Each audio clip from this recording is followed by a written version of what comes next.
Esaú, as bênçãos da promessa por um prato de lentilhas. Texto áureo.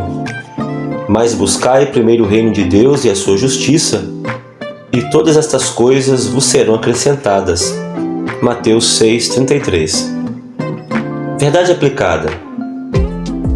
Não podemos trocar os preciosos banquetes de Deus pelas migalhas deste mundo. Objetivo da lição: apresentar as bênçãos da primogenitura, mostrar o desprezo de Esaú à bênção da primogenitura e citar os efeitos de desprezar as bênçãos de Deus. Referência bíblica: Mateus 22, versículo 2, 3, 4 e 5. E o reino dos céus é semelhante a certo rei que celebrou as bodas de seu filho, e enviou seus servos a chamar os convidados para as bodas, e estes não quiseram vir. Depois enviou outros servos, dizendo: Dizei aos convidados: Eis que tenho o meu jantar preparado, os meus bois cevados já mortos, e tudo já pronto, e vinde às bodas. Porém eles, não fazendo caso, foram um para o campo e outro para o seu negócio. Leituras complementares. Neemias 9,17. Um Deus perdoador, clemente e misericordioso. Provérbios 9, 1 ao 6. Andando no caminho do entendimento. Mateus 22, 5 ao 8. A parábola das bodas. João 6, 22 ao 29. Jesus é o pão da vida para aqueles que creem. Filipenses 3, 17 ao 20. Pessoas que só pensam em coisas terrenas. E Hebreus 12, 15 ao 17. Cuidando para não se privar da graça de Deus. Introdução. Nem sempre compreendemos o caminho de Deus no cumprimento de suas promessas. Porém, estudando a história dos patriarcas, é possível atestarmos a fidelidade, o poder, a soberania e a graça de Deus no desenvolvimento de seu perfeito e glorioso plano divino de redenção. Capítulo 1. As bênçãos da primogenitura. Dois aspectos principais estão associados aos direitos de primogenitura na cultura hebraica: a liderança da família e a dupla porção da herança. No caso dos patriarcas, incluía também ser portador das promessas de Deus a Abraão. 1.1. As bênçãos de prosperidade. Um dos direitos de primogenitura era o de receber o dobro da herança da família na morte do pai. Deuteronômio 21, 17. O pastor Thompson, na sua obra Deuteronômio, Introdução e Comentário, página 220 a 221, faz o seguinte comentário, abre aspas: Um dos temas do Velho Testamento era que o filho mais velho podia ser substituído por um filho mais novo em circunstâncias especiais, como, por exemplo, Jacó e Esaú, Isaque e Ismael, Efraim e Manassés, Davi e seus irmãos mais velhos. Estes casos, porém, são exceções à regra geral. Naqueles exemplos do Velho Testamento, em que um filho mais novo era escolhido em lugar do primogênito, fica claro o fato de que a escolha divina fora completamente merecida e baseada somente na graça. Fecha aspas. 1.2. Bênçãos de autoridade. Além de riqueza, o direito de primogenitura passava ao primogênito autoridade sobre o clã da família que pertencia ao pai. Com a morte do pai, o primogênito seria responsável por cuidar da sua mãe, os irmãos menores e todos os servos e animais. Isso dava ao filho primogênito, além de grande honra, o poder de decidir o destino da tribo, como o local de moradia, acordos comerciais, casamento das mulheres da família e até mesmo os deuses que seriam cultuados. Esaú, e não Jacó, tinha as qualidades naturais para esta função. Gênesis 25, 27. Mas a sua necessidade de satisfação imediata parece tê-lo deixado indiferente a estes privilégios. 1.3. Bênçãos de representatividade. Em se tratando dos patriarcas de Deus, havia um elemento extra nos direitos de primogenitura. O primogênito teria também o privilégio de ser o portador das promessas patriarcais. As bênçãos e as promessas que Deus fez inicialmente a Abraão seguiriam os primogênitos futuros conforme temos visto. Tais homens seriam um tipo de sacerdotes da família e representantes dela diante de Deus. Seria através deles que Deus governaria aquela família segundo o seu propósito. Este modelo de representatividade patriarcal divino por meio dos direitos de primogenitura preparava Israel para o sacerdócio levítico que nasceria mais tarde com Moisés. No capítulo 1, nós aprendemos que, senhores espirituais, as bênçãos de Deus podem estar na nossa frente que não percebemos o seu valor. Precisamos do Espírito para nos fazer enxergar e valorizar o que Deus tem para nós. Capítulo 2. O desprezo às bênçãos da primogenitura. Mesmo diante de todos os privilégios que vimos nos tópicos anteriores, precisamos perguntar: como Esaú pôde abrir mão deles?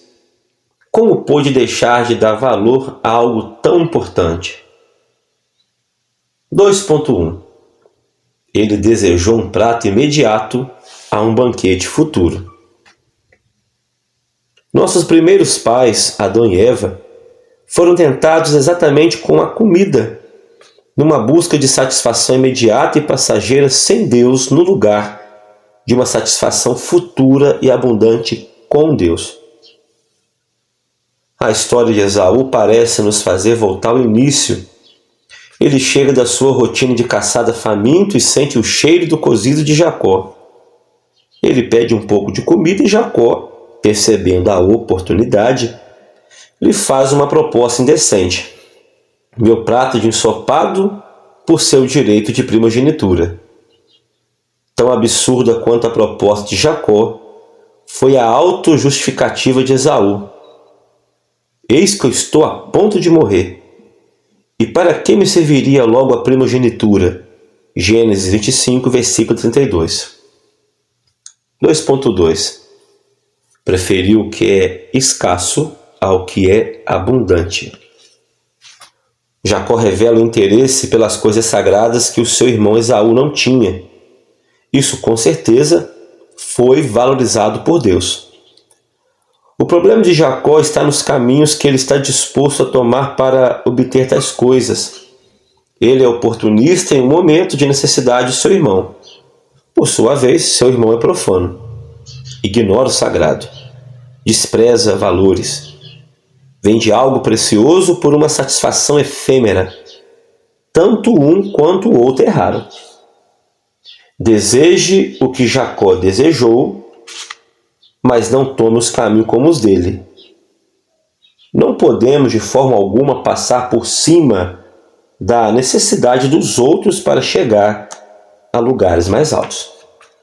Por sua vez, também não podemos vender o que Deus reservou para nós por coisas tão banais. 2.3. Ele priorizou o prazer pessoal do que o propósito espiritual. Além de desprezar as bênçãos da primogenitura, Esaú se casa com mulheres estrangeiras, o que não era aceito para a sucessão sacerdotal. Em Hebreus 12:16 encontramos que Esaú foi imoral e profano. A profanação é o pecado de tratar comum aquilo que é sagrado. E foi exatamente isso que Esaú fez ao estipular o valor da primogenitura por um prato de lentilhas. Já sua imoralidade, obviamente, estava relacionada à sua ligação com as mulheres estrangeiras em cultos pagãos, que envolviam orgias cultuais. Não há registro de Esaú ter tido essas práticas, mas não é impossível, visto que é condenado por sua imoralidade. No capítulo 2, nós aprendemos que a cegueira espiritual nutre em nós o imediatismo do prazer, em detrimento de prazeres mais profundos, abençoadores e eternos de Deus para nós. Capítulo 3. Efeitos de desprezar as bênçãos de Deus. Deus nos abençoa para revelar seu valor a nós e seu amor por nós. Quando desprezamos as bênçãos de Deus, desprezamos o próprio Deus que nos abençoa. 3.1. Buscar o que não pode mais ter. Para Esaú, os direitos da primogenitura e as bênçãos de Deus através do seu pai Isaque eram coisas distintas. Por isso ele buscou ser abençoado por seu pai, mesmo depois de ter vendido a primogenitura para Jacó, a quem diz que dele tomou. Mas nos propósitos de Deus na história de Israel, estas coisas são inseparáveis. Quando Esaú despreza os privilégios de seu nascimento, desprezou também as bênçãos especiais para o seu futuro. Nem mesmo as suas lágrimas de remorso puderam restituir aquilo que por natureza já lhe pertencia, mas que desprezou. 3.2. Uma bênção inferior. Quando chega o dia tão esperado de Isaque abençoar seu filho Esaú, Isaque lhe pede cozido preparado com uma caça capturada por ele. Após o prazer dessa refeição, a bênção seria impetrada. Rebeca escuta tudo e se adianta, tramando um plano para que Jacó recebesse a bênção que Isaque pretendia dar a Esaú. Isaque, enganado por Rebeca e Jacó, o abençoa no lugar de Esaú. As bênçãos proferidas por Isaque a Jacó determinarão o destino do povo de Israel.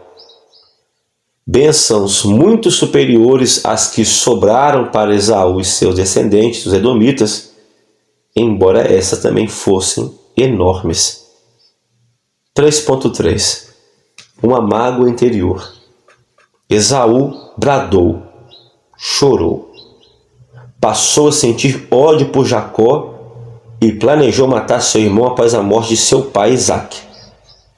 Matando Jacó, Esaú recuperaria os direitos cíveis da primogenitura, porém, não recuperaria em hipótese alguma a bênção de Deus para a sua vida. Esaú tenta de alguma forma consertar as coisas, casando agora com mulheres da sua parentela, como ouviu ordenar Isaque a Jacó. Mas isso não muda o seu espírito mundano.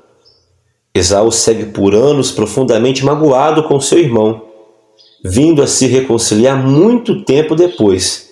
Gênesis 33, 1 ao 4. Mas isso só aconteceu por iniciativa humilde de Jacó. No capítulo 3, nós aprendemos que Esaú poderia até culpar seu irmão por seu oportunismo diante da sua fragilidade, mas deveria assumir a sua responsabilidade em desprezar o sagrado e precioso. Conclusão. Existem lições e avisos para nós no estudo das histórias dos patriarcas. Romanos 15:4, 1 Coríntios 10:11. Temos visto como a nossa natureza pecaminosa é capaz de nos levar a tomar decisões erradas, mas não podemos trocar as preciosas bênçãos de Deus pelas coisas deste mundo caído. Amém.